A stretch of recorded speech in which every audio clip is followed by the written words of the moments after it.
Moi, je sais jouer comment tout, maman.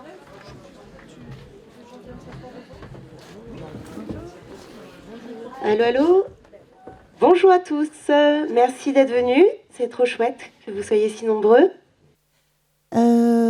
Du coup, c'est un événement organisé par Stop Mine 03 et Préservons la forêt des Colettes. N'hésitez pas à vous installer. Il reste encore des places devant. Venez, venez, venez, venez. Là, voilà.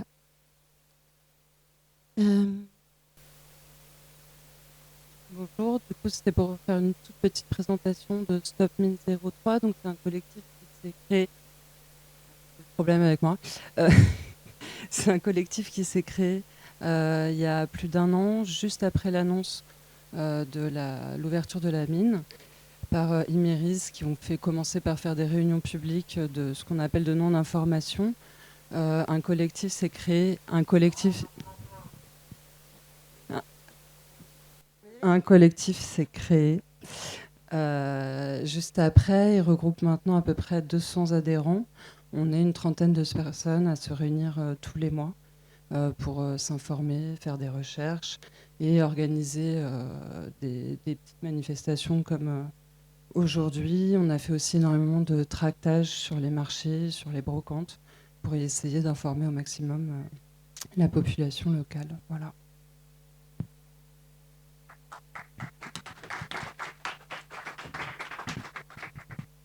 Alors bonjour, moi je parle peut-être un peu trop fort en fait. Voilà, désolée. Bérangère de l'association Préservons la forêt des Colettes et puis... Et Patricia. Voilà. L'association a été créée en 2018 suite à un projet éolien qu'on voulait nous implanter dans la forêt des Colettes. Et par conséquent, on a créé un collectif aussi pour dire non à ce projet éolien. On a gagné. Donc, il n'y a aucune raison qu'on ne gagne pas pour ce combat contre la mine. Voilà. Patricia, je te laisse dire la suite. Eh bien, la suite, au début, fort de notre victoire, nous nous sommes un petit peu reposés sur la forêt.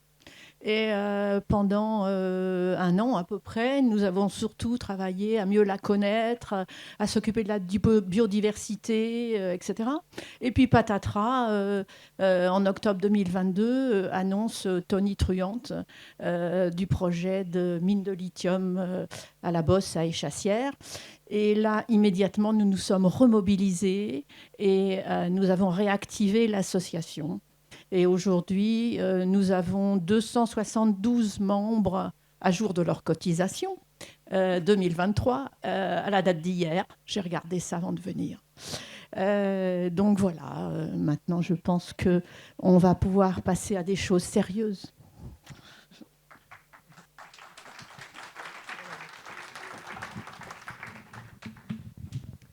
Bonjour à tous. Cécile de Préservons et Stop Mine, je suis dans les deux collectifs. Avant de commencer, je voulais juste mentionner aux personnes qui sont derrière qu'il y a encore au moins 5-6 places devant. Donc n'hésitez pas à venir devant si vous le souhaitez. Imeris, une société française multinationale spécialisée dans la production et la transformation des minéraux industriels, a lancé un projet d'exploitation de lithium sur son site de Beauvoir à Échassières. A priori, vous le savez, sinon vous ne seriez pas là.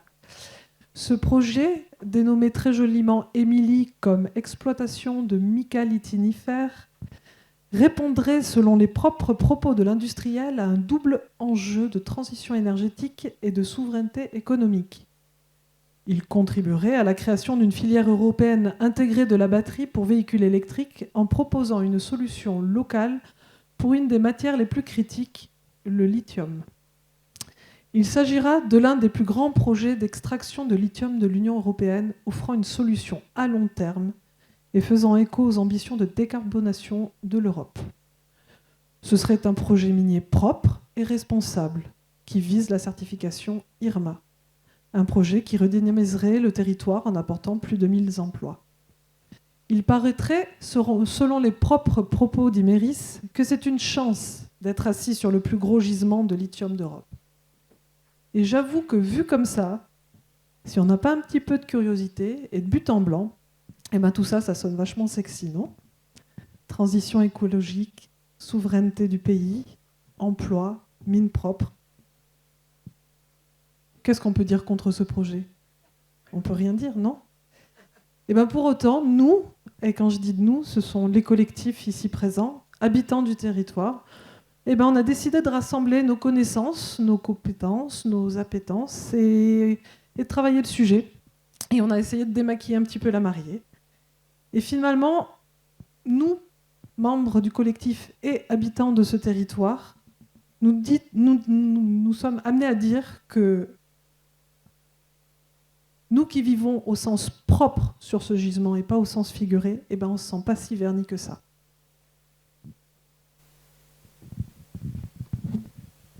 On nous a souvent parlé du glorieux passé minier de notre territoire. Et c'est vrai que on a essayé de se renseigner sur ce fameux passé minier. Il y a énormément d'articles qui traitent de ce qu'on appelle l'après-mine, notamment en France. Je vous invite à consulter les enquêtes de reporters, notamment sur ce sujet. Les publications de Systex aussi, qui sont très complètes. Et tous ces articles dévoilent en fait des centaines de sites en France extrêmement pollués, qui créent des problèmes sanitaires et environnementaux monstrueux que personne n'arrive à gérer. Nous, en étant dans ce coin-là, on a poussé aussi les recherches sur l'après-mine, ici, sur ce territoire. Et on est tombé sur notamment une étude sanitaire qui se réfère au site du Mazet, qui est à quelques kilomètres d'ici. Je pense que certains le connaissent.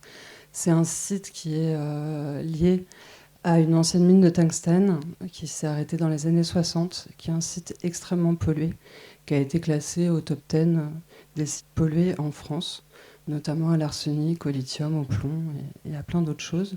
Il y a ce site-là, mais il y a énormément d'anciens travaux miniers sur la Bosse qui sont extrêmement pollués également. Excusez-moi.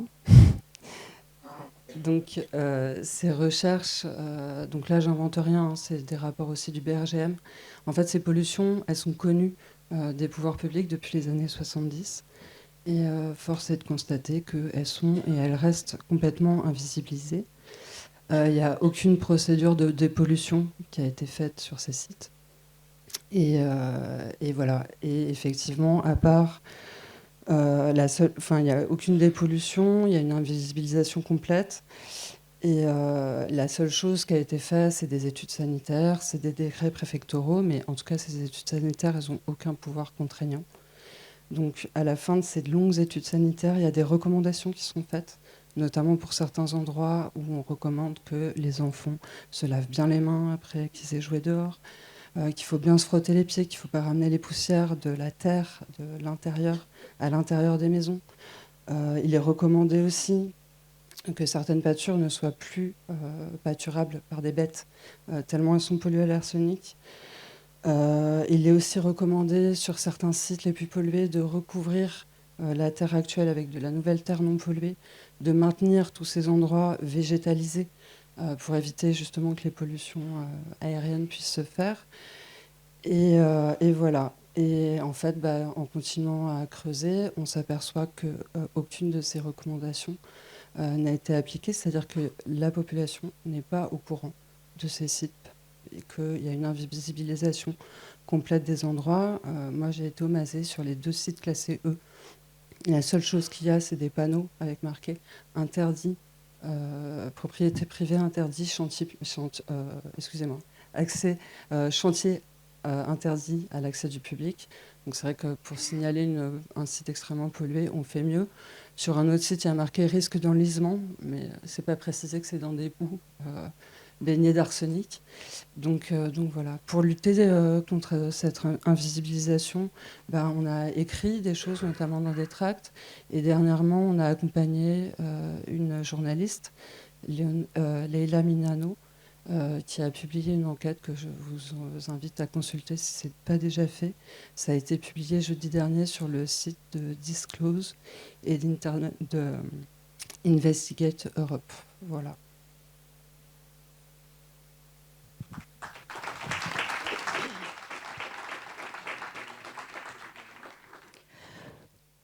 Donc, une mine propre n'existe pas. L'industrie minière, c'est le secteur qui consomme le plus d'eau et d'énergie. Que resterait-il après 25 ans d'exploitation ? L'entreprise Imerys se veut rassurante, mais nous ne leur faisons pas confiance. En effet, au Québec, en 2018, elle est condamnée pour avoir enfreint la loi sur la qualité de l'environnement. La même année, le tribunal correctionnel de Saint-Brieuc condamne l'entreprise pour déversement sauvage chargé en produits toxiques dans un cours d'eau. Et ce ne sont que des exemples. Pourquoi prendre le risque de dévaster notre campagne ? Quel est l'objectif d'une telle exploitation ? C'est pour fabriquer 700 000 batteries pour voitures électriques, des SUV. Pour des gros véhicules, l'impact carbone n'est pas moins important qu'une voiture thermique. L'heure n'est-elle pas à la sobriété ? Pourquoi des SUV ? Nous en concluons que dans la croissance verte, il y a surtout croissance et on n'a pas trouvé le vert. La fabrication de voitures électriques nécessite une plus grande quantité de métaux, aluminium, cobalt, cuivre, manganèse, qui ne se trouvent pour la plupart pas en France ni en Europe. La souveraineté est donc bien relative. Et loin de décharger les autres pays de leurs mines, ce projet induit une demande exponentielle. C'est pour nous ni ici ni ailleurs.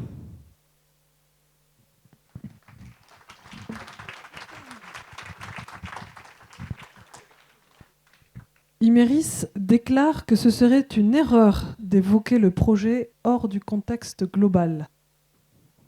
Imerys ajoute d'ailleurs que les opposants au projet ne sont que des idéologues sans solution alternative. Rappelons succinctement la définition du mot idéologue, issu du Petit Robert.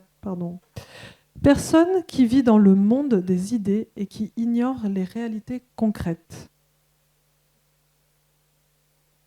Non seulement nous ne sommes pas des idéologues, mais surtout nos différentes recherches nous ont permis d'approcher les problématiques de façon un peu plus globale. Si on prenait le temps et si on avait les compétences de lire toute la documentation scientifique disponible, et Dieu sait qu'elle est pléthorique, le rapport du GIEC, mais jusqu'à sa dernière page, les rapports de l'IPBES, qui est l'équivalent du GIEC pour la biodiversité, les rapports de tous ces chercheurs, journalistes qui vont creuser dans tous les sujets, on se rendrait compte que les idéologues, ce n'est pas forcément nous. On ne peut plus et on ne doit plus regarder la problématique de l'écologie qu'à l'aune de la décarbonation et du dérèglement climatique. Mais tout ceci est infiniment complexe, ardu, imbriqué, systémique. C'est pourquoi nous avons sollicité des professionnels, ici, aujourd'hui, qui ont dédié leur carrière à l'étude, la compréhension et la vulgarisation de ces sujets. Nous avons invité Célia Isoard et Jeanne Mermet. Je vais vous les présenter rapidement.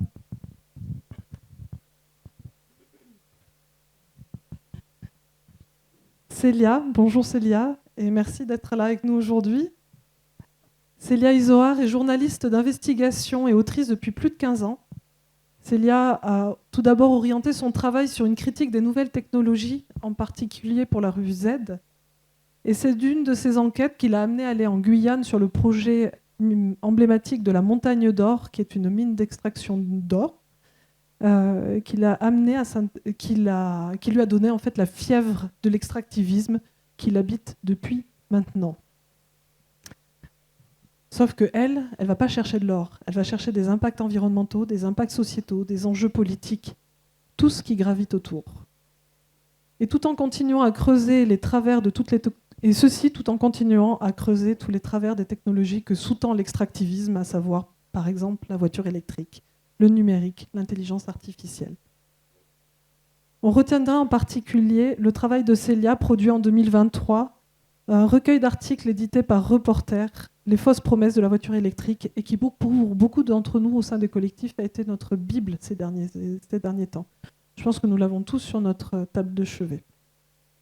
Ou encore tout récemment, une enquête spectaculairement à charge sur la mine de cobalt de Bouazer au Maroc, dont les actionnaires prétendent produire un cobalt propre et responsable à destination des constructeurs automobiles allemands tels que BMW. Célia est en cours de finalisation d'un livre titré « Ruée minière au XXIe siècle », publié aux éditions du Seuil en 2024. Merci beaucoup.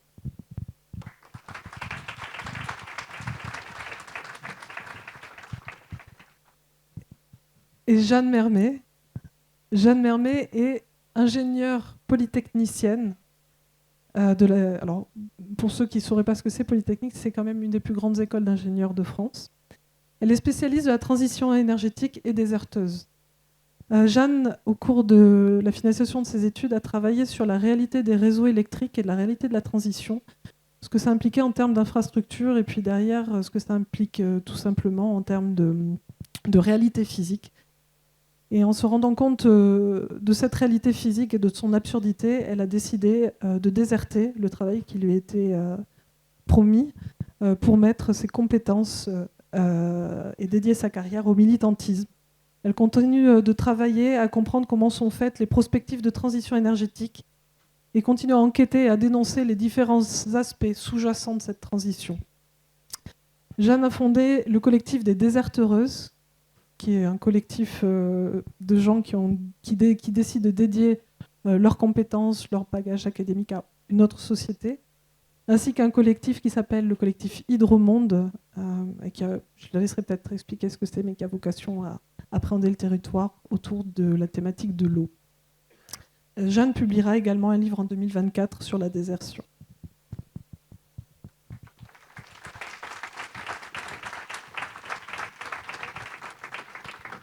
Jeanne et Célia, je vais leur laisser la parole très rapidement maintenant, vont tenter de nous expliquer du lithium, pourquoi faire, les fausses promesses de cette transition.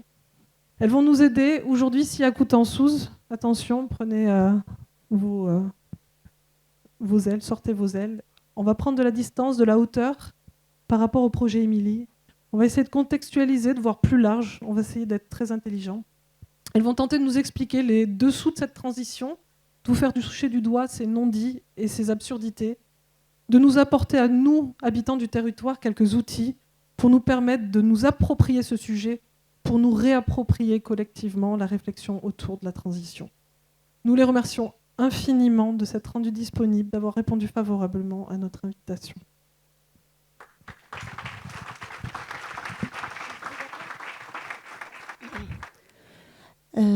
Ensuite, ne partez pas, il y a encore des choses au programme. Du coup, vous pourrez donc poser, il y aura un temps bien sûr pour les questions. Et ensuite, nous voulons vous proposer d'imaginer la transition énergétique sur notre territoire. Et du coup, ensuite, il y aura un repas d'organiser avec de la soupe et des sandwichs à la saucisse. Et un concert de Grumpy au Chip qui va être super, ils vont bien nous ambiancer. Bon bref, restez.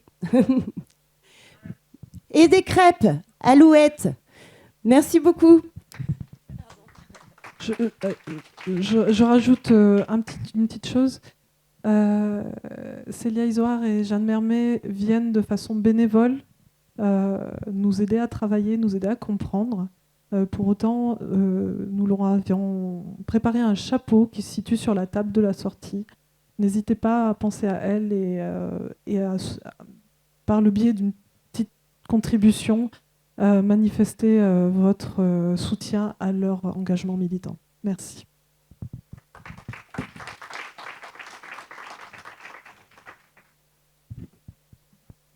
Bonjour, alors merci Cécile Pouli d'avoir mis la barre si haut pour cette présentation, on peut embarquer. Donc du lithium, pourquoi faire moi je vais vous proposer quelques pistes de réflexion qui sont issues donc d'un travail de plusieurs années effectivement sur l'extractivisme. Mon travail d'autrice, de journaliste, c'est de mener un travail documentaire sur la technologie et ses mythes, les mythes de la technologie moderne. Et tout naturellement, cela m'a amenée à enquêter sur l'industrie minière, sur son histoire, sur le rôle structurant qu'elle joue dans la naissance du capitalisme, puis dans la naissance du capitalisme industriel, et aussi sur les causes de la disparition, puis de la réapparition fulgurante de la mine dans l'imaginaire collectif. la mine qui a disparu pendant plusieurs décennies de notre horizon d'habitants et d'habitantes des pays les plus riches et qui réapparaît ces dernières années sous la forme de lithium, de cobalt et de mines de la transition. Mais tous ces aspects, évidemment, ils sont vastes et nombreux et vertigineux. On ne va pas les aborder aujourd'hui. Donc, je vous propose juste quelques pistes pour réfléchir à la finalité de ce que moi j'appelle une ruée sur les métaux. Et en l'occurrence, là, sur les fameux métaux de la transition, dont fait partie le lithium. Alors, première question, d'où vient cette idée qui aurait semblé totalement contre-intuitive il y a encore 10 ans, que l'industrie minière va sauver la planète? Alors, il est écrit et constaté, il est écrit et énoncé un peu partout que les grandes entreprises et les États n'émettront plus de gaz à effet de serre dans 30 ans. C'est la promesse de la transition. Et pourtant, les grandes entreprises que nous connaissons, les Lafarge, les Ikea, les Amazon, n'ont pas du tout prévu de réduire leur activité, de construire des très grands magasins, de livrer des produits, de construire des data centers. Tout ça doit continuer. Donc la transition est pensée par les élites comme une substitution énergétique. On remplace le pétrole et le charbon par des technologies dites bas carbone, photovoltaïques, éoliennes, nucléaires, pour faire fonctionner des véhicules électriques, des usines, des data centers et tout ça. Donc cette transition, vous le savez, repose sur des quantités absolument colossales de métaux. Et ce fait aurait pu nous alerter sur le fait que peut-être ce n'était pas exactement le chemin à emprunter. Surtout si, comme on va le faire un petit peu dans cette conférence, on se penche sur les quantités, quand j'ai quantité colossale, sur ce que ça signifie. Et c'est totalement l'inverse qui s'est produit, puisqu'en fait, cette substitution énergétique a permis à l'industrie minière de ressurgir dans l'espace public comme une industrie salvatrice et de manière mondiale, en tout cas pour tout ce qui se passe au niveau des institutions internationales en Occident. C'est le discours qui a été tenu depuis à peu près 2017 à l'occasion d'un rapport de la Banque mondiale sur la transition et les métaux.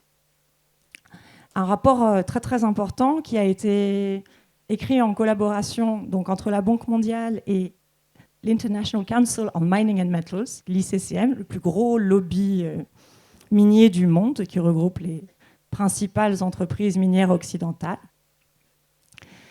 Et dans ce rapport, la Banque mondiale donc, interprète l'accord de Paris comme un engagement des pays à remplacer les combustibles fossiles par des énergies renouvelables dans une perspective de croissance maintenue. Et puisque son postulat de base est qu'on ne va pas remettre en question la demande en énergie, les quantités de métaux à fournir sont évidemment monumentales. De ça, il découle tout naturellement que l'industrie minière est devenue l'industrie qui va jouer le rôle le plus important dans la lutte contre le changement climatique. Son statut s'en voit transformé, on assiste vraiment à une inversion, c'est-à-dire que l'industrie finalement la plus polluante au monde devient l'industrie salvatrice qui va permettre de répondre à l'enjeu le plus décisif qui peut-être n'ait jamais existé dans l'histoire de l'humanité, celui du maintien d'une planète habitable avec des températures décentes pour les décennies, les siècles à venir. L'introduction de ce rapport de 2017, le rapport de la Banque mondiale, est très éclairante sur l'univers intellectuel, l'univers idéologique qui s'est installé ces dernières années autour de cette idée de transition et de mine. L'introduction de ce rapport dit, donc rédigé par le vice-président de la Banque mondiale, L'objectif est de nourrir un dialogue plus fécond entre les acteurs de la mine et des métaux et la communauté qui se consacre à la lutte contre le changement climatique et aux énergies renouvelables. Trop souvent, un sentiment d'intérêt divergent a fait obstacle à la collaboration entre ces deux parties. Cette étude aspire à dépasser ce blocage en démontrant que la transition vers des énergies bas carbone reposera très largement sur une industrie minière robuste, durable, efficace. Conclusion, et il est écrit, cette leçon doit être communiquée et intégrée au niveau des États. Le développement des ressources minérales est un complément et non un obstacle à la construction d'un avenir plus vert et plus durable. On assiste là, c'est un moment important, voilà, on assiste vraiment à une nouvelle économie du discours qui va instituer la mine, qui va encourager les dirigeants des États en lui donnant des éléments de discours à construire une image de la mine totalement nouvelle. Et c'est ainsi, notamment, qu'on arrive à ce paradoxe invraisemblable, celui dans lequel on est embarqué aujourd'hui, le fait qu'on va parier sur la mine pour sauver la planète. Donc, je vais rappeler des choses élémentaires que vous avez en partie dites déjà. Pourquoi c'est un paradoxe qui paraît invraisemblable? Donc, retournons à l'avant la constitution de cette mine salvatrice. Déjà, un paradoxe en raison du statut de la mine dans l'histoire de notre monde. On peut, si l'on regarde quelles sont les origines techniques et aussi idéologiques du monde que nous habitons, c'est-à-dire du monde industriel qui a engendré la catastrophe écologique dans laquelle nous nous trouvons, c'est un monde minier. C'est-à-dire que ce monde-là s'est constitué à partir à la fois de pratiques extractives qui se sont diffusées. On pourrait dire déjà au moment de la conquête de l'Amérique, qui est un grand moment de désinhibition extractive, mais puis ensuite, plus tard évidemment, avec la révolution industrielle. Donc, notre monde, on peut l'interpréter comme le fruit d'une succession de désinhibition dans l'activité minière. Et donc, assez intéressant de constater que on voudrait aujourd'hui résoudre les problèmes auxquels on est confronté par une nouvelle désinhibition de ces activités. Parce que c'est ça, la loi européenne sur les métaux critiques, qui vient juste d'être ratifiée là, au niveau des institutions européennes, c'est une désinhibition. C'est rendre plus facile, faciliter l'accès au gisement, alléger les réglementations. Tout ça. Donc, déjà, ce paradoxe que quand on regarde quels sont les piliers du capitalisme industriel, on trouve très très rapidement la mine, on trouve la machine à vapeur et les voies ferrées inventées dans les mines pour extraire et déplacer des minerais.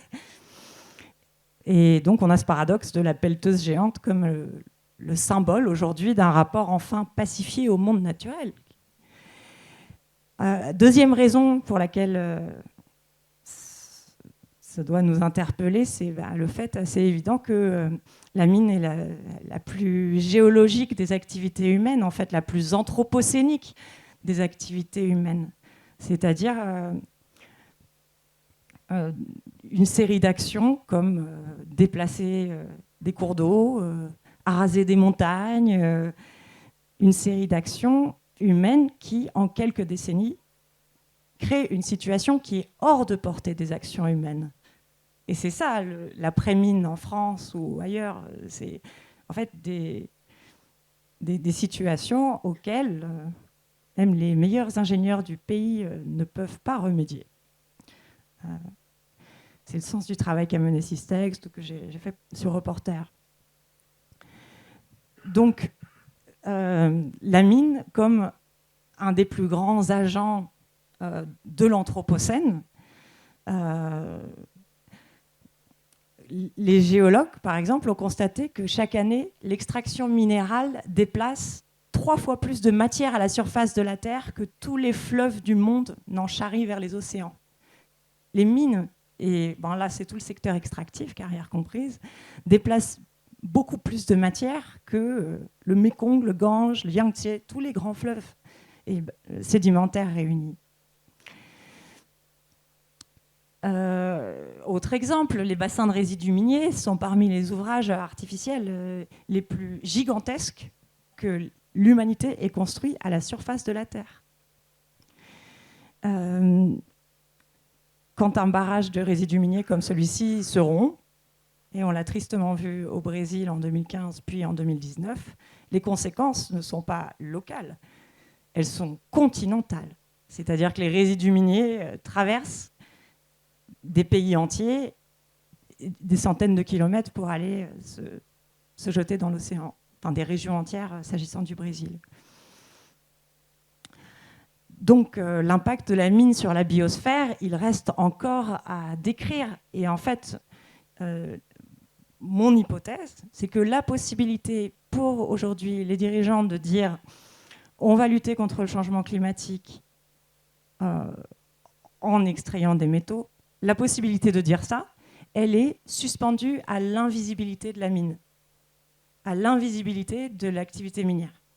Le fait qu'on a, à force de lutte, les personnes, les écologistes, les militants, puis des experts ont objectivé les émissions carbone, ont fait de ces émissions quelque chose qui est incontestable, quelque chose qu'on peut rendre perceptible dans l'imaginaire, mais que ce travail pour l'activité minière n'a pas été fait. Du coup, l'impact global de la mine sur la biosphère reste quelque chose de complètement évanescent, et les mines restent un phénomène dont les conséquences seraient locales, juste des conséquences sur des riverains qui seraient assez malheureux d'avoir des mines à côté de chez eux, mais dont les conséquences globales, finalement, n'existeraient pas. Je pense qu'une grande part des choses se joue ici.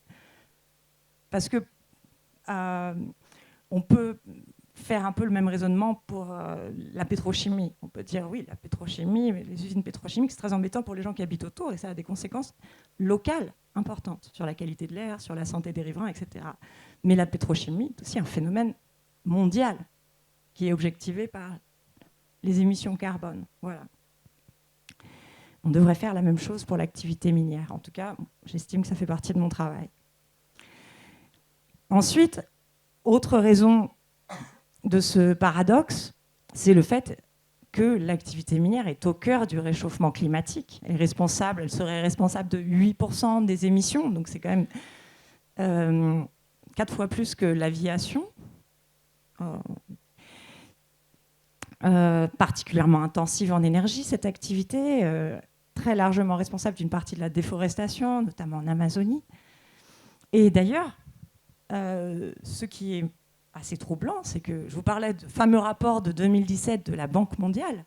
Ce fameux rapport admet que la capacité de l'activité minière à répondre aux problèmes du changement climatique, elle ne tient pas à grand-chose, et elle tient en fait à une incertitude profonde que la Banque mondiale énonce comme ceci. Un avenir fondé sur les technologies vertes exige beaucoup de matières premières qui, si elles ne sont pas correctement gérées, pourraient empêcher les pays producteurs d'atteindre leurs objectifs en matière de climat et de développement durable. Mais alors, qu'est-ce que ça veut dire ? Ça veut dire que finalement, cette transition énergétique, elle pourrait s'avérer complètement contre-productive, même du point de vue des émissions carbone. Ce n'est pas exactement un détail. Alors, ça veut dire que nous sommes... notre destin est suspendu à un pari qu'ont fait des technocrates sur la capacité de l'industrie minière à faire baisser les émissions carbone, mais qu'en réalité, personne ne peut garantir quoi que ce soit, alors qu'il s'agit d'un enjeu pour le moins important. Et par exemple, il semble que on ne se soit pas trop soucié dans ces rapports de se demander si la mine peut vraiment fonctionner avec des énergies bas carbone. Et une des choses qui m'a vraiment stupéfiée au cours de mon enquête, c'est d'interviewer des ingénieurs miniers et m'apercevoir qu'en fait, ben non, Alors, j'ai vu beaucoup de sites internet d'entreprises minières avec des panneaux solaires, du photovoltaïque à perte de vue, des éoliennes, et avec des publicités du type notre mine et sa centrale photovoltaïque d'autoconsommation, et des tas de formulations qui donnaient à penser que oui, en fait, la mine zéro carbone existe. Mais en fait, non, elle n'existe pas. En fait, elle existe en partie, c'est-à-dire que oui, effectivement, on peut utiliser les énergies renouvelables de ce type pour faire fonctionner des bureaux d'une mine, des sanitaires d'une mine, une partie en fait. Mais malheureusement, pas les établissements critiques comme les usines ou les broyeurs, c'est-à-dire pas les postes qui sont les plus énergivores. Ce sera peut-être possible un jour, mais en l'occurrence, aujourd'hui, ce n'est pas possible. Et prétendre que ça l'est est un mensonge. C'est ce que j'étais obligée de conclure. Et le dernier élément que j'ai envie de mettre en avant dans ce paradoxe de la mine pour sauver la planète, c'est les quantités de métaux qui sont jugées nécessaires pour réaliser cette transition dans une optique de croissance et même finalement dans une optique de maintien du niveau de vie. C'est-à-dire que même si on n'était pas dans une perspective de croissance d'ici à 2030, même en disant on va prendre une photographie du système énergétique mondial aujourd'hui ou en 2019, comme l'ont fait certains experts, et on va voir combien de métaux faudrait pour décarboner ce système, eh bien, les quantités semblent assez peu réalistes au regard de pas mal d'enjeux. Par exemple, pour les véhicules électriques, en 2018, dans le rapport, l'Académie des sciences en France et l'Académie des technologies faisait comme ça, en passant, le constat que le programme d'électrification des véhicules en France repose sur des quantités de cobalt et de lithium qui excèdent la production mondiale d'une année. Donc ça, c'est pour électrifier les véhicules rien que dans un pays. Et c'est plus que la production mondiale de toute une année. Il y a une équipe de recherche du Musée d'histoire des sciences naturelles de Londres qui a fait un travail systématique de ce type et qui a la même conclusion à peu près pour l'Angleterre. Finalement, combien de lithium, combien de cobalt? Pour l'Angleterre, c'est la même chose. C'est plus que la production mondiale d'une année. Un ingénieur minier qui travaille donc pour l'Institut géologique finlandais, le GTK, lui s'appelle Simon Michaud, et il a décidé de faire des calculs comme ça, systématiques. Il s'est demandé quelle quantité de métaux il faudrait pour électrifier les 1,4 milliard de voitures en circulation sur la planète. Il y a des gens qui font ça. Et il en a conclu qu'il faudrait disposer à minima de l'équivalent de 156 fois la production mondiale actuelle de lithium. 51 fois la production de cobalt, 119 fois la production de graphite, plus de 2 fois et demi la production actuelle de cuivre pour les batteries. Voilà. Et par ailleurs, il faut souligner que ces chiffres, finalement, ils correspondent à des quantités de métaux qu'il faudrait vraiment extraire pour ce programme, puisqu'on ne peut pas utiliser le recyclage pour une première génération de batteries électriques qui n'existe pas. Donc, il n'y a pas à la surface de la Terre de telles quantités de lithium déjà extraits. Donc, pas de recyclage à ce stade. Donc, que peut-on tirer de ces réflexions et ces constats très amers qui, j'espère, seront égayés par le groupe qui va jouer tout à l'heure? En fait, quand on regarde ces chiffres, on se dit, soit il faut faire des mines, si on veut combattre le changement climatique, et qu'on dit que la décroissance et la révision drastique des besoins et des niveaux de vie n'est pas un sujet, ce n'est pas un sujet pour nos classes dirigeantes, alors il faut faire des mines absolument partout, ça c'est sûr. Ici, des mines de lithium au Chili, pareil, chez moi, dans le Tarn, partout. Partout, il y a des gisements en tout cas. Et donc là, bon, je vais l'aborder tout à l'heure, mais on va avoir un gros problème. Parce que le problème de la mine, c'est justement son impact sur la biosphère, son impact sur l'eau, c'est la déforestation et tout ça. Donc ça, c'est un carnage. Ou alors, on ne fait pas des mines partout, mais dans ce cas, il nous faut 150 ans pour produire le lithium nécessaire à la décarbonation. Donc, qu'est-ce que ça veut dire ? Ça veut dire qu'on n'a pas lutté contre le changement climatique, en fait. Ça veut dire qu'on n'a rien fait, on a fait semblant de faire quelque chose. Mon hypothèse, et je ne sais pas si tu seras d'accord avec moi, c'est que autant le déni de la crise climatique a servi il y a 40 ans aux grandes entreprises à gagner plusieurs décennies, et qu'aujourd'hui, c'est la transition énergétique qui sert à nouveau à ces mêmes acteurs de gagner 4 décennies de plus, ou moins 2. Rendez-vous en 2050 pour demander des comptes et dire mais en fait, vous n'avez pas exactement fait du zéro carbone, vous avez menti, mais en 2050, il fera à quelle température au juste ? Et qu'est-ce qu'on boira ? Donc en tout cas, le plan aujourd'hui, c'est de multiplier la production minière par entre 5 et 10 à minima dans le monde. Et pour qui connaît le secteur minier aujourd'hui, et ce qu'il provoque déjà aujourd'hui, sans avoir été multiplié par entre 5 et 10, c'est tout simplement ahurissant. Donc, comment cette idée, en fait, tient ? Parce que moi, ce que je vous ai dit, c'est des choses assez simples et assez évidentes. Ce plan n'est pas très réaliste, ça ne marche pas.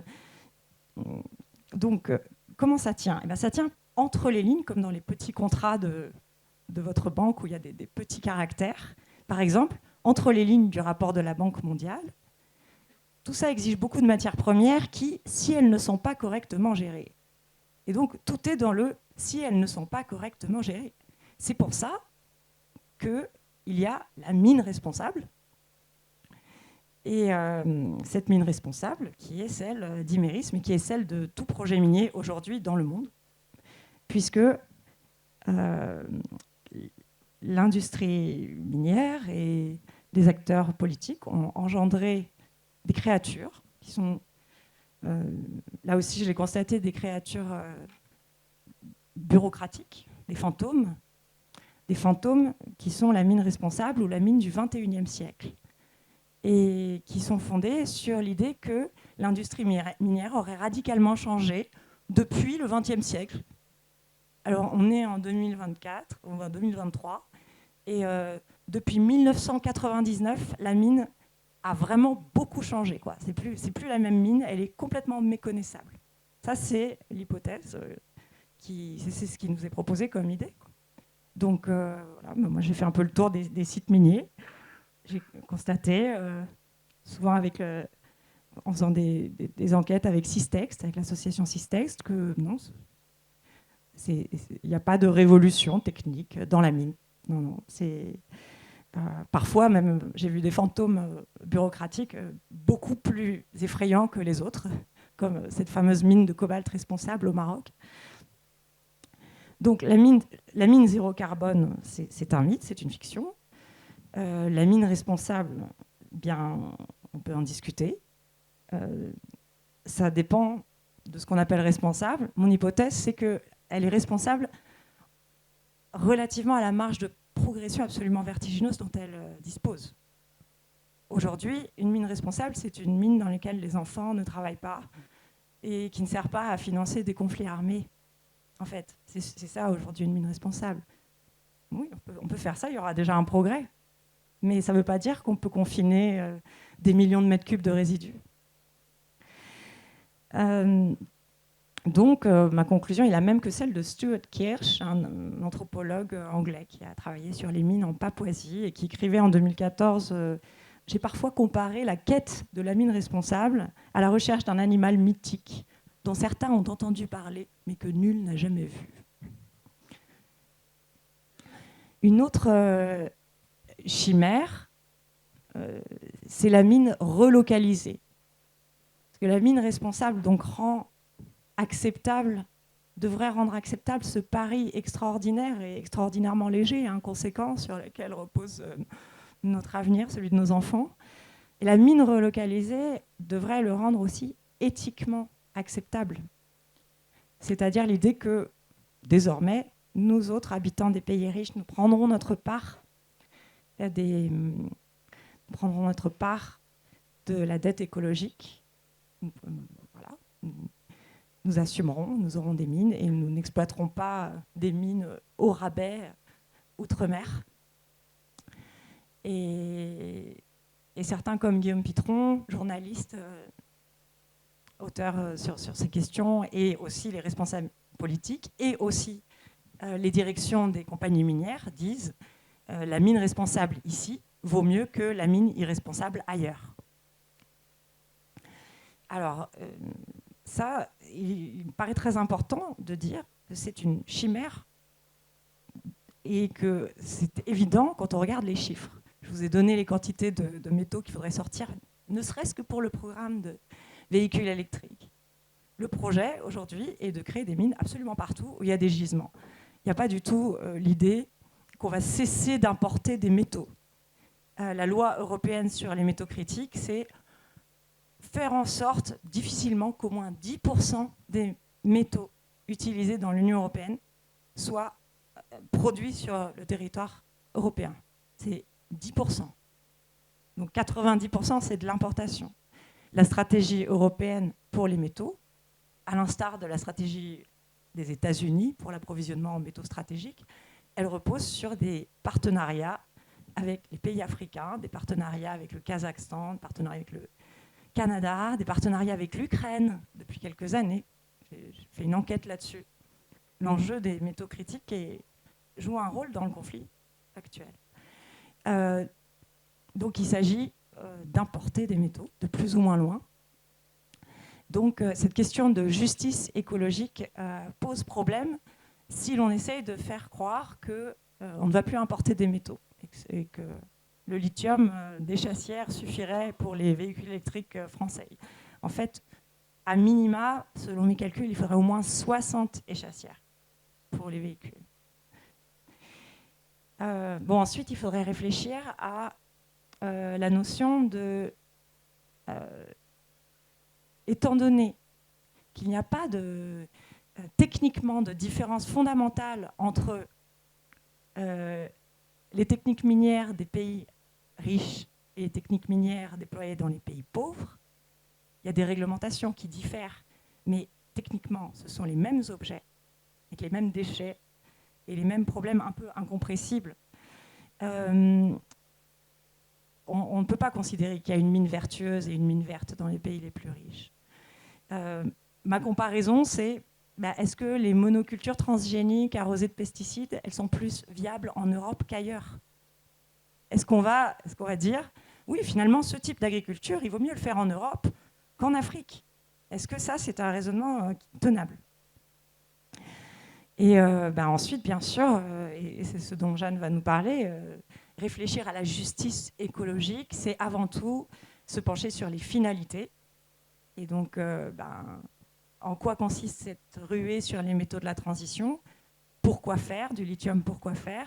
Est-ce que c'est quelques tonnes de métaux pour faire fonctionner la pompe du jardin, pour avoir des rotors d'éoliennes et des batteries pour des véhicules ultra légers qu'on partagerait ? Est-ce qu'il s'agit de répondre de manière modeste et locale à des usages qui feraient l'objet d'un grand consensus parmi les populations dans les campagnes européennes ? Si oui, les mines relocalisées pourraient constituer un compromis acceptable, mais ça n'est pas l'objet de la transition énergético-métallique. Aujourd'hui, c'est un projet industriel qui vise à assurer la croissance et à soutenir les entreprises européennes dans leur démesure, les besoins de ces entreprises dans leur démesure. Voilà. Donc je vais laisser la parole à Jeanne et j'espère qu'on pourra discuter de tout ça après. Merci.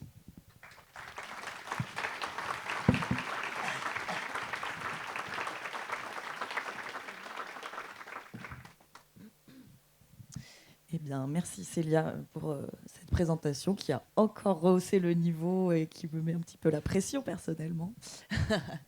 Non, je voulais dire déjà que je suis vraiment très heureuse d'être là et d'avoir l'occasion de parler ici et d'échanger plus tard avec vous. Donc merci pour l'invitation des collectifs et dont j'admire beaucoup le travail d'information, de sensibilisation, d'enquête justement sur ce sujet et ce territoire et ce projet. Donc, alors, la transition énergétique. Déjà, je vais me présenter pour vous expliquer un petit peu ma démarche. Je vais me représenter un peu. Donc, moi, je n'ai pas 15 ans d'expérience dans une entreprise ou dans une institution qui met en place des projets de transition énergétique. Mais ma courte expérience étudiante et un peu professionnelle, du coup, en même temps, m'a amenée à travailler sur la question des réseaux électriques et de leur développement pour justement les rendre aptes, les rendre techniquement et économiquement viables à recevoir une plus grosse quantité d'énergie renouvelable. Donc, énergie renouvelable électrique, on va parler d'éolien, de solaire, de photovoltaïque, d'éolien, etc. Des énergies qui dépendent du vent, du soleil, donc dont on ne peut pas contrôler, comme une centrale à charbon, par exemple, la quantité d'énergie qui est produite. Donc, je travaillais sur des modèles, sur des scénarios de projection, justement, à 2050, et surtout sur des grandes échelles, notamment européennes.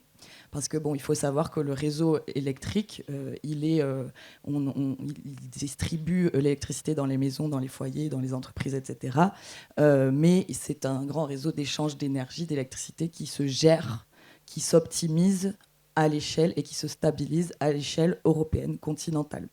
Donc la question énergétique, plus largement, même que l'électricité, elle, c'est une question européenne, notamment en termes de technique et d'opération des réseaux et des systèmes. Et c'est une question aussi globale, évidemment, parce que quand on regarde ce qui est nécessaire pour faire fonctionner ces systèmes, ces productions, eh bien, on voit bien qu'il y a besoin d'aller chercher beaucoup plus loin. Mais c'est souvent ce qui est absent du coup des discours et des scénarios et des politiques énergétiques, cette compréhension systémique, globale. Et moi, c'est ce qui m'a interpellée justement dans mes études, donc mon travail, du coup, ou le futur travail que j'aurais été amenée à faire, c'était de dire il fallait trouver... à partir de ces objectifs de neutralité carbone ou de réduction des émissions carbone, il fallait comprendre combien de nouvelles productions il allait falloir rajouter sur le réseau, de nouvelles productions renouvelables.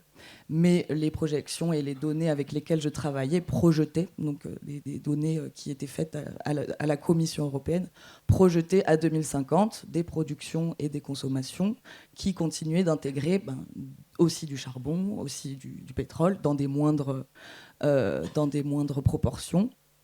Et c'était un peu une question de... il faut augmenter les énergies renouvelables, réduire le reste. Mais au final, je ne comprenais pas pourquoi on continuait quand même d'avoir toujours des productions d'électricité à base d'énergie fossile. Et surtout, je ne comprenais pas pourquoi on continuait d'avoir des scénarios de consommation qui continuaient d'augmenter. Alors qu'en parallèle, du coup, je commençais à m'impliquer dans des réseaux et des mouvements climatiques de lutte donc, contre le réchauffement et le dérèglement climatique. Et j'essayais de comprendre un peu plus quels étaient ces phénomènes climatiques, écologiques, planétaires, qu'est-ce qui se passe, quel est le problème finalement. Quel est le problème contre lequel il faut lutter et contre lequel on me dit dans ma formation qu'il faut lutter en développant des technologies donc décarbonées. Pour l'anecdote, un des projets, genre le projet sur lesquels j'aurais été amenée à travailler ou à et que j'ai pu faire dans les études, c'était aussi des projets de mines responsables zéro carbone, ou donc par exemple un projet bien réel d'ailleurs d'une mine de fer en Mauritanie, déjà existante, dont nous devions décarboner la production. Donc concrètement, comment ça se passe? Que fait un ingénieur dans ces cas-là? On a des tableaux Excel avec des chiffres de consommation de la mine. Qu'est-ce que consomment les machines en diesel, etc. Qu'est-ce que consomme l'installation et les bureaux, etc. Enfin, qu'est-ce que consomme la mine et comment on remplace ça par des énergies décarbonées. Donc voilà, ça se résume à des sommes de chiffres qu'on équilibre, avec lesquels on joue. On en rajoute un petit peu là, on fait des équivalences, etc. Et on calcule des bilans carbone. Mais un bilan carbone, la manière dont on avait de le calculer, c'était... on va chercher sur Internet des chiffres génériques. Qu'est-ce que le bilan carbone de telle technologie? Hop, c'est ça, on fait fois tant de kilowattheures qu'on va installer. Enfin voilà. On équilibre un peu tout ça et voilà. À aucun moment, on ne parle de ce qu'est une mine, de ce qu'est... donc la mine était en Mauritanie, c'était vraiment un vrai projet, qui ensuite, si on faisait le projet bien, nous menait à avoir des stages dans l'entreprise en question qui proposait le projet. Enfin, bref, voilà pour l'anecdote. Donc, à la fin, moi, de ces études, où justement j'ai été amenée à essayer de comprendre comment fonctionne un système énergétique, comment fonctionne un réseau, et c'est ça qui aujourd'hui me conditionne à un peu toujours vouloir voir les choses de manière systémique, de comprendre à quoi est relié un objet technique, qu'est-ce qu'une centrale, qu'est-ce qu'il faut mettre dedans, qu'est-ce qu'elle produit derrière, quelle est l'infrastructure qui va permettre de mettre tout ça en œuvre. Cette infrastructure, de l'avant, de l'après, comment on la construit aussi, combien d'énergie elle consomme, quels sont les impacts, les effets sociaux, écologiques, etc., à chacune de ces étapes, de ces systèmes. Donc c'est un peu toujours ce truc que j'ai essayé de poursuivre et de comprendre. J'ai décidé de ne pas travailler dans ce secteur parce qu'il me semblait, et surtout de ne pas continuer à être ingénieur, parce que il me semblait qu'il y avait tellement de non-dits, tellement de choses... Enfin, il me manquait énormément d'outils de compréhension de pourquoi, alors que des scientifiques du GIEC produisent des rapports extrêmement fournis, complexes, sur des dynamiques planétaires, des problématiques climatiques qui sont dérégulées à cause des activités humaines. Pourquoi, alors qu'on nous dit qu'on a déjà largement dépassé tout un tas de ces limites, que notre utilisation de ressources et nos consommations sont déjà galopent vers des sommets infinis et sont les causes justement de ces problématiques écologiques et climatiques. Pourquoi je travaille sur des solutions technologiques basées sur le fait qu'il faut continuer à produire de l'énergie, produire pour continuer à fournir l'énergie, à fournir la demande énergétique qui continue d'augmenter.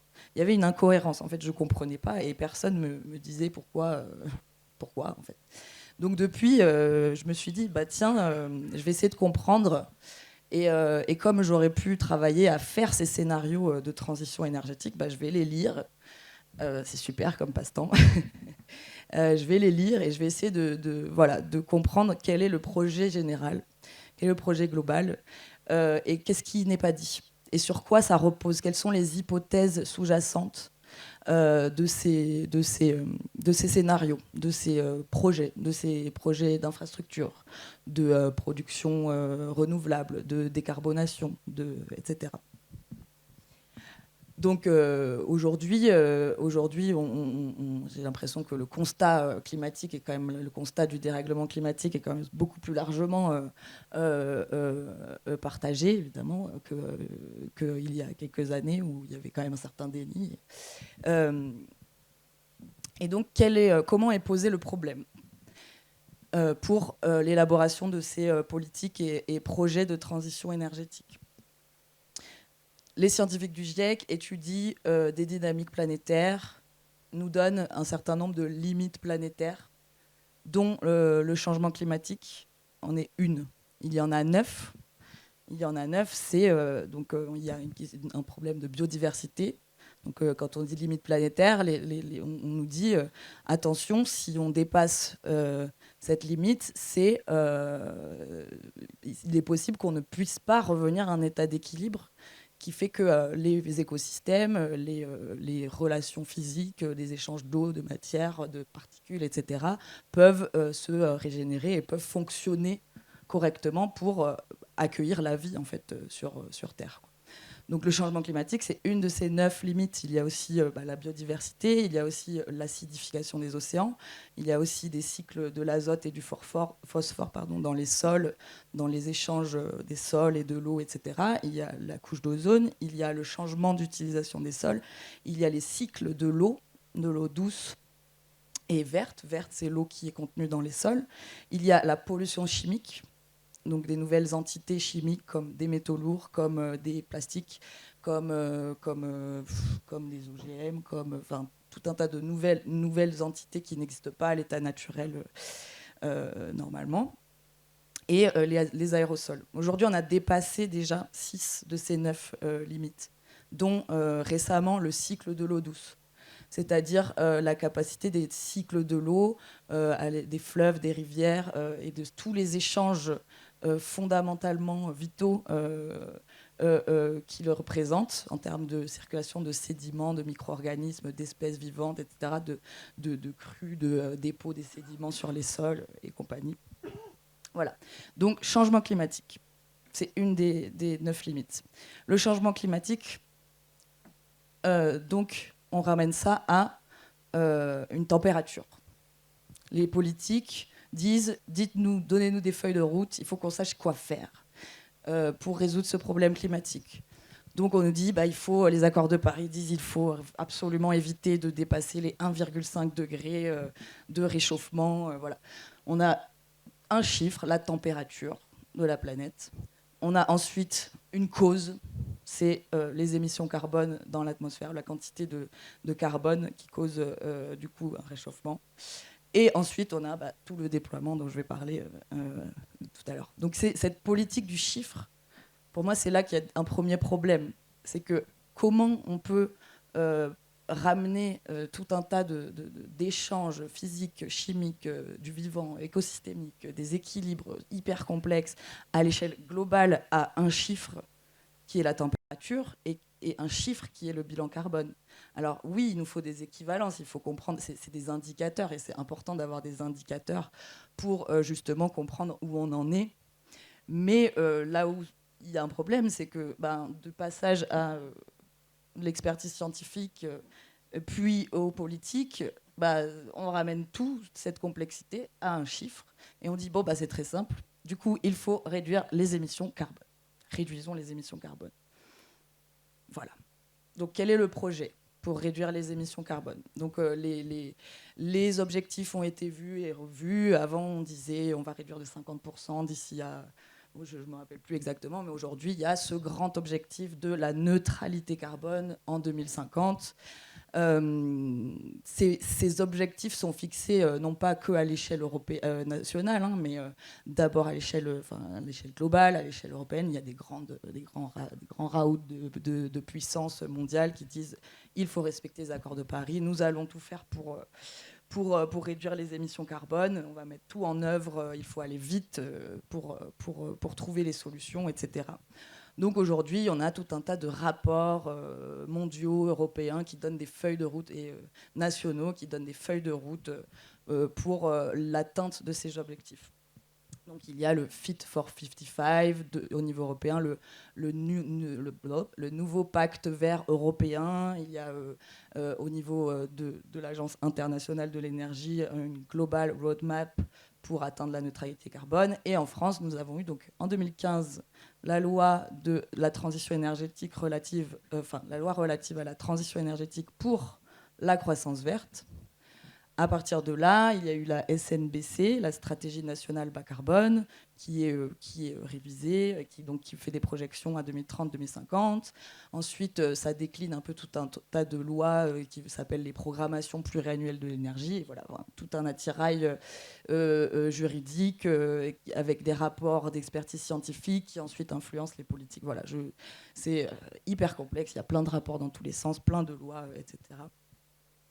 Et globalement, ce que ça dit, tous ces rapports, c'est marrant parce que quand on lit les rapports à l'échelle globale, à l'échelle européenne, à l'échelle nationale, on a un peu... et même je vais aller plus loin, c'est que même les rapports qui ne sont pas forcément faits par les experts, qui vont vraiment directement influencer les politiques publiques, tels que Negawatt, tels que le Shift Project, etc., à mon sens, on retrouve à peu près la même en substance, c'est le même schéma, c'est le même projet, quoi. Donc en gros, l'idée, c'est il faut se couper de je vais y arriver, désolé, dépendance aux énergies fossiles. Il faut changer tous nos usages, tout changer dans nos systèmes énergétiques. Qu'est-ce qu'un système énergétique ? De l'énergie, on en consomme dans les foyers, on en consomme dans les transports, on en consomme dans les industries. Il y a l'énergie qui est consommée, qui est celle qui est comptée au compteur électrique, celle que l'on met dans la pompe, dans la voiture avec la pompe à essence. Elle est produite dans des centrales. Il y a des centrales nucléaires pour l'électricité, il y a des centrales à gaz, à charbon, il y a des éoliennes, etc. Il y a des centrales hydroélectriques. Elle est produite à des endroits. Et souvent, ça s'arrête là, dans les scénarios. C'est que comment on va changer tout ça ? La consommation et la production. Alors qu'entre la consommation et la production, et même avant ça, il se passe tout un tas de choses. On appuie sur l'interrupteur, derrière il y a des fils électriques, un réseau de distribution, des pylônes, des transformateurs, la centrale. Avant la centrale, il faut lui amener du carburant, de l'uranium ou bien du gaz ou bien du charbon, etc. Pour ramener ces matières premières, il faut des routes, et compagnie, et ainsi de suite, jusqu'à la mine. Donc souvent, les politiques énergétiques, ces scénarios, ils prennent les quantités de consommation, de production, et disent il faut qu'on change tout pour décarboner. Donc ça se traduit comment ? C'est-à-dire que dans les transports, par exemple, on électrifie tout. Voilà. Donc on dit plus de véhicules thermiques, il faut que tout soit électrique. Tout ce qui ne peut pas être électrifié, on va trouver d'autres solutions, parce qu'il y a quand même des transports lourds qui permettent de transporter des marchandises, etc., qui ne peuvent pas prendre des batteries énormes et que ça ne peut pas fonctionner. Donc il y a d'autres solutions, il y a des biocarburants, il y a de l'hydrogène. Donc l'idée, c'est d'électrifier massivement tout ce qu'on peut faire, parce que l'électricité sera décarbonée, c'est-à-dire l'électricité sera verte avec les énergies renouvelables, mais c'est un peu compliqué de faire que des énergies renouvelables. Et comme on a déjà beaucoup de nucléaire en France, 75% de la production énergétique, on va continuer à se reposer sur le nucléaire. Et d'ailleurs, le nucléaire récemment a été qualifié en énergie verte dans la taxonomie européenne, donc c'est plutôt pratique. Voilà, donc tout ce qu'on peut électrifier, on le fait. Mais ça veut dire aussi tout ce qui est machine dans les industries, tout ce qui est production de chaleur pour des fourneaux, tout ce qui est tout doit être changé en appareils électriques. Comme on peut pas tout non plus électrifier, il y a certains endroits où ça va être compliqué, etc. Le reste, ce qu'on va faire pour remplacer encore le reste qui va être encore fourni par des énergies fossiles, on va utiliser une autre matière première qui est la biomasse. Bon, la biomasse, c'est des végétaux, de la matière organique, quoi, qui est issue de l'agriculture ou bien des effluents de l'élevage, etc. Et c'est la forêt, voilà, la biomasse, ça peut être la forêt, le bois pour se chauffer, ça peut être les effluents de l'élevage pour faire du méthane, ça peut être du colza, du tournesol pour faire du biocarburant, du biogaz, etc. Voilà.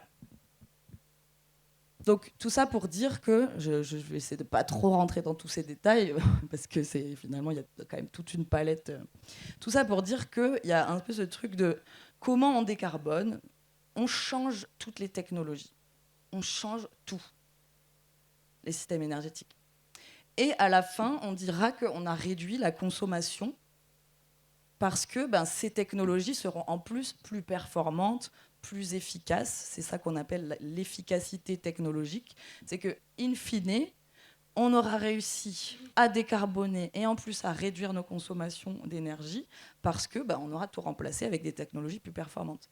Ce qui est absolument absent de ces là, c'est un premier mensonge en fait. C'est une première fausse promesse parce que pas du tout. En fait, ce qui n'est pas du tout pris en compte dans les scénarios, dans les projections, dans les bilans, c'est déjà qu'est-ce qu'on va faire de toutes ces technologies qu'on va jeter à la poubelle parce qu'elles sont plus performantes et qu'elles sont issues et qu'elles utilisent des énergies fossiles. 2035, plus de voitures thermiques. Elles vont où toutes les voitures là qu'on a Alors, admettons que ça arrive, que ça soit vraiment fait, que voilà. Qu'est-ce qu'on fait de toutes ces voitures? Qu'est-ce qu'on fait de tout ça, quoi? Comment on démantèle une industrie, une industrie automobile thermique? Bon, elle est reconvertie en industrie électrique, voilà. Et pareil pour tout le reste, en fait. Ça, c'est une des questions que je pose et dont je ne trouve pas la réponse dans ces scénarios et ces rapports. Voilà, la question où va du recyclage, où vont toutes ces technologies qui vont devenir obsolètes. Ensuite, quand on regarde la consommation finale et qu'on dit à la fin on aura réduit notre consommation, mais on n'a pas du tout compté toute l'énergie qu'il va falloir et la matière qu'il va falloir mettre en œuvre pour toutes les étapes de la production de toutes ces nouvelles technologies. Ça, c'est pas détaillé non plus. Alors on se dit c'est magique, à la fin on consommera moins. Nous, en tant que consommateurs, avec notre voiture électrique ou avec notre chauffage électrique et notre pompe à chaleur et compagnie, on aura acheté un nouveau truc. Voilà, très bien, on consommera moins. Et finalement, peut-être c'est bien aussi parce qu'on aura peut-être une facture un peu moins élevée.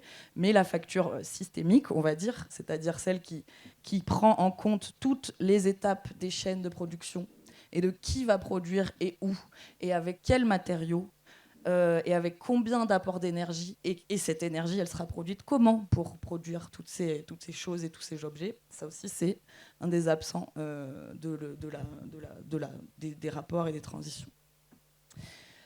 Voilà, donc ça, c'est un des premiers mensonges. L'efficacité, quand on dit énergie renouvelable, efficacité énergétique et sobriété. Efficacité énergétique, non, on ne va pas réduire nos consommations. Sobriété, oui, sobriété, moi je veux dire, il faut évidemment penser la descente énergétique, penser à consommer moins. Le problème, c'est qu'aujourd'hui, il y a une hypocrisie totale dans cette question de sobriété, c'est que la sobriété, c'est vous, c'est moi, c'est les consommateurs et leur comportement. C'est comme ça que c'est formulé. On parle même dans les rapports RTE, et ça c'est assez parlant, de gisement de sobriété. La sobriété, c'est comme encore quelque chose à extraire du comportement des consommateurs. Donc, c'est-à-dire, on va réduire, on va faire attention à la lumière, on va du coup acheter, donc l'efficacité énergétique, on va acheter des choses qui sont plus performantes, on va faire attention, on va changer nos comportements collectifs un petit peu, faire du covoiturage, etc. Mais à quel moment on parle de sobriété systémique, c'est-à-dire toutes les industries qu'il va falloir mobiliser pour mettre en place toute cette transition. On ne parle pas de leur sobriété à elles, on ne parle pas de la sobriété de toutes les chaînes de valeur et de production globale qu'il va falloir mobiliser pour justement mettre en œuvre toute cette transition. Donc voilà, il y a un peu ce truc de qu'est-ce qui n'est pas dit dans ces politiques et dans ces grands projets où en fait c'est une révolution industrielle, comme tu le disais Célia, c'est une révolution industrielle qui nous promet a posteriori d'avoir résolu tous les problèmes de la planète à partir de un chiffre qui, ok, on va peut-être baisser les émissions carbone en soi, si même on ignore que en fait il y a quand même besoin de tout un tas d'infrastructures et de technologies qui fonctionnent toujours à l'énergie fossile pour mettre en œuvre toute cette transition. Et du coup, on met des œillères sur toutes les autres problématiques et dynamiques planétaires, c'est-à-dire la pollution, c'est-à-dire le cycle de l'eau, c'est-à-dire tout ce que j'ai dit tout à l'heure, qui sont effectivement impacté par la quantité d'efforts industriels et de déploiements industriels qu'on va devoir mettre en place pour faire cette transition. J'espère que je vous perds pas trop, parce qu'en effet, voilà, c'est un peu le serpent qui se mord la queue, en fait. Et pourquoi ? Parce que ce qui est absent aussi de ces grands projets où on nous dit des chiffres, on nous dit bon, on va réussir à réduire le réchauffement climatique de tant de degrés, parce qu'on va réduire toutes les émissions carbone de tant, parce que pour ça, il nous faut tant de kilos, tant de mégawatts de telle technologie, tant de mégawatts de telle technologie, tant de mégawatts. Une fois que tout ça sera installé, ça sera super. Mais entre-temps, on n'a pas compté ce qui allait se passer entre-temps. Moi, c'est ça que je trouve absent des rapports. Et finalement, même pour quelqu'un... pour quelqu'un comme moi qui a fait ces modèles, qui a manipulé ces modèles, etc., je peux vous dire que des modèles, on peut leur faire dire un peu ce qu'on veut. En fait, c'est comme les bilans carbone, on a des banques de données d'équivalence, mais on ne sait pas en soi quelle est la matérialité réelle de tel objet technique, de telle centrale, de tel... Et c'est d'une complexité folle, alors que nous sommes dans une économie globalisée où tout fonctionne en fait sur le principe de marché financier et de part de marché à obtenir. Et donc la transition énergétique, elle dit il va y avoir des marchés financiers pour développer les énergies renouvelables, pour développer les biocarburants, pour développer la biomasse. C'est la course à l'innovation. On met 10 milliards, 100 milliards, je ne sais même plus, pour relancer tout ça, pour justement inviter les start-up, les entreprises à innover, à trouver à développer justement ces technologies. Etc. Pour qu'à la fin, peut-être, on a réduit les émissions carbone. On ait réduit les émissions carbone. Donc, ouais, il y a vraiment un manque, une espèce de manque d'honnêteté vraiment fondamental dans tout ça. C'est que tant que on continuera de fonctionner sur un système qui est basé sur la croissance, en fait, on dit transition énergétique pour la croissance verte. Il n'y a pas de croissance verte, en fait. On ne peut pas dire qu'on va découpler la croissance économique de l'utilisation des ressources. Ce n'est pas possible. Quelle que soit la source, les matières premières, eh bien, on en a déjà dépassé les limites de l'utilisation. Et même si on arrête d'utiliser des énergies fossiles, bah, du coup, qu'est-ce qu'on va faire ? On va utiliser encore plus de métaux, de matériaux, de minerais, et la biomasse aussi, parce que... ça veut dire qu'il va falloir reposer encore plus sur une agriculture intensive, industrielle, etc. Et aujourd'hui, il y a aussi toute cette question de l'occupation des sols, de la manière dont ils se régénèrent, etc. Est-ce que reposer encore plus sur des ressources qui sont produites par la terre pour ensuite produire de l'énergie, pour ensuite faire tourner des industries, pour ensuite... etc. Est-ce que c'est vraiment ça qui va nous permettre d'assurer des conditions de vie décentes sur Terre ? Je ne suis pas sûre. Voilà, et je crois que je suis en train de prendre beaucoup de temps pour tout ça, mais j'aimerais bien terminer sur les mythes que cette transition elle continue d'entretenir. Et sur cette question de croissance, d'emploi, de relance, de souveraineté, etc., qui sont des arguments en dehors de lutter contre le réchauffement climatique, qui sont des arguments principaux. Parce qu'on est dans un monde où, bah oui, aujourd'hui, il nous faut bien travailler pour vivre, il faut faire tourner une économie, mais cette économie, elle est basée vraiment fondamentalement sur une utilisation des ressources qui est exponentielle. Exponentielle, ça veut dire, peut-être que vous avez déjà vu ces courbes, justement, on les voit beaucoup. Chaque personne qui va parler du climat va commencer par ces grandes courbes d'utilisation des matières premières et des énergies, etc. C'est-à-dire exponentielle, ça veut dire, si on prend le temps à partir des années, enfin du début du 19e siècle, on va dire, quelque chose comme ça, 1800, l'utilisation des ressources à l'échelle globale, ou du pétrole, ou l'utilisation, même les limites planétaires, l'utilisation des sols, etc., etc. C'est à peu près toujours la même courbe qui commence comme ça, qui monte un petit peu, et là, à partir de 1950, ça commence à monter, puis en fait, exponentiel, c'est ça, c'est que ça commence comme ça tout doucement, puis ensuite, on est vraiment sur une courbe, voilà, ça va à la verticale.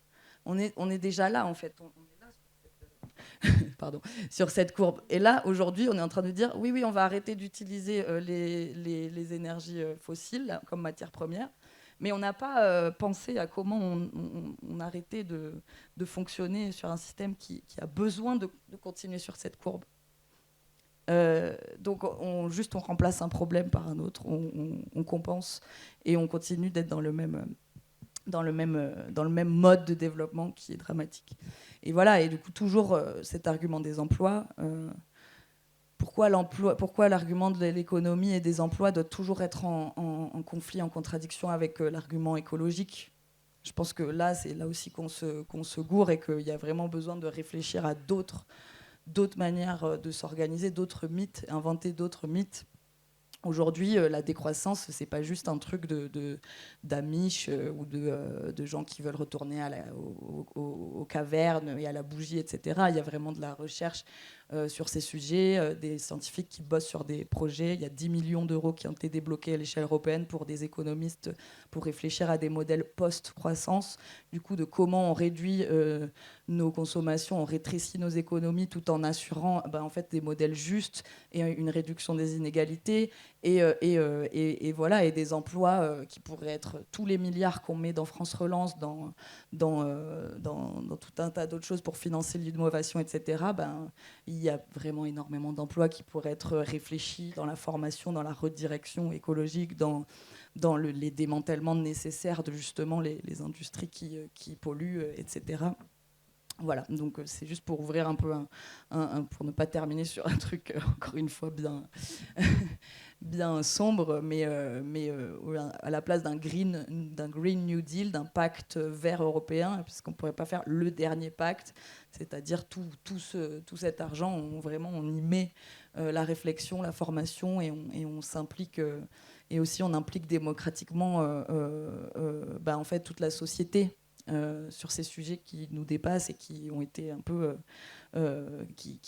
déconnectés de la vie des gens, en fait, de l'appropriation sur comment nous assurons nos conditions de vie dans nos territoires et sur cette planète. Voilà, désolée, j'ai un peu dépassé mon temps, mais merci.